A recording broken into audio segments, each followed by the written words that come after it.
আরে দাদা, আপনার ছেলে সরকারি চাকরি করে, এর থেকে বেশি কি আর চাই? বাবা, আমি আলাদাভাবে মেয়ের সাথে কথা বলতে চাই। বলছি দাদা, আমার ছেলে একটু আপনার মেয়ের সঙ্গে আলাদাভাবে কথা বলতে চায়। আচ্ছা ঠিক আছে, এই মা যা তো একটু কথা বলে আয়। যা তাহলে কথা বলে আয়। A few moments later. দিদি, দিদি তুমি এই বিয়েতে না করে দাও। আমি একটা মেয়েকে খুব ভালোবাসি। আমি যদি ওই মেয়েকে না পাই, আমার হাতে শিরা কেটে দেবো। আরে ঠিক আছে ঠিক আছে, তুমি পা ছাড়ো, আমি বাইরে গিয়ে সবাইকে না বলে দিচ্ছি।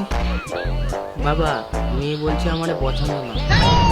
না বাবা, আমি ওই ছেলেকেই বিয়ে করব। ওই ছেলেকে যদি বিয়ে না করতে পারি তাহলে আমি আমার হাতে শিরা কেটে ফেলবো।